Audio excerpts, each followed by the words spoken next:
గోపతేశ్వర స్వామి ఆలయం కొన్ని వందల సంవత్సరాల క్రితం ఇక్కడ గోపతేశ్వర స్వామిగా ఆయన ఒక అడవిలో ఒక గృహంలో ఉన్నాడు. అడవిలో ఒక చెట్ల మధ్యలో ఉన్నాడు. ఈ గ్రామస్తులు పశువులు మేపుకునేవాళ్ళు ఒక తొరి ఏదో వాళ్ళు కంపు వస్తూ ఉంటే ఆ గృహలో ఈ విగ్రహం కనబడడం, దాని మీదట ఊళ్ళో పోయి చెప్పడం, ఊళ్ళో గ్రామస్తులంతా వచ్చి అది మొదలుకొని అప్పుడప్పుడు వచ్చి దేవుడికి నైవేద్యాలు అవి చేసుకొని పొంగళ్ళు పెట్టుకుని పోతా ఉన్నారు. తర్వాత ఇటీవల కాలంలో తాటాకుల షెడ్డుగా ఉండింది ఇక్కడ ఈ తెప్ప మీద. ఆయన 1921లోనే కదమ్మా మన కుంభాభిషేకం జరిగింది. ఇది ఏంటంటే ఒకప్పుడు ఏకశిలాపురం అని, ద్వాపరయుగంలో పాండవులు ఇక్కడ కొంతకాలం ఉన్నట్లుగాను, ఇక్కడ బకాసురుడు అనే ఒక రాక్షసుడు ఉన్నట్టు, వాడు ఏమంటే ఆ ఊరి మీద పడి జనాన్ని ఒక బండి ఇద్దరు 2 ఎద్దులు ఒక మనిషి ఆహారంగా ఇవ్వమన్నట్టుగా.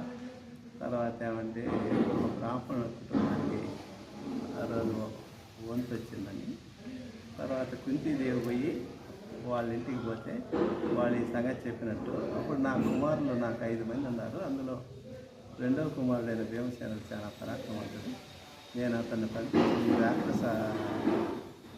ఈ రాక్షసుల బారినండి ఈ ఊరిని విముక్తి చేయగలమని చెప్పి భీమసేనుడిని పంపడం జరిగిందని.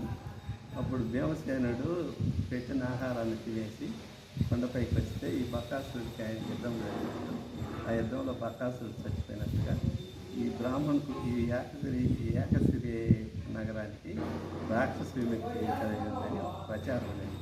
వాడికలో ఇది ఇంగ్లీష్ టైంలో ఇది ఏకసిరిగా మారిందని ప్రజలు చెప్తూ ఉంటారు. ఇక్కడ ఈ గుడికి వచ్చిన వాళ్ళందరూ ఏమైనా కోర్టు వ్యవహారాలు కానీ, పిల్లలు లేకుండా ఉండేవాళ్ళు కానీ, ఇంకేమైనా జబ్బులు ఉండేవాళ్ళు కానీ వచ్చి మొక్కలు పడితే వాళ్ళకి బాగా సంతృప్తికరంగా జరగడం, అందువల్ల విశేషంగా ఇది ప్రాపగణమయ్యి ఇక్కడ బాగా శివరాత్రి రోజు 15,000 మంది ప్రజలు ఇక్కడికి వచ్చి దర్శనం చేసుకొని పోతున్నారు. ఇటీవల ఇప్పుడు ఒక నెల క్రితం నుంచి గోపతేశ్వర స్వామి కళ్యాణ మండపం కూడా కట్టిస్తున్నాము. ఇక మీదట కళ్యాణాలు కూడా జరుగుతుంటాయి. దేవాలయానికి 1 నయా పైసా వరుబడి లేదు. ఇక మీదట ఆ కళ్యాణ మండపం ద్వారా వచ్చే వరుబడితో ఈ దేవస్థానం ఎప్పుడు సజావుగా జరుగుతుందని ఆశిస్తున్నాం.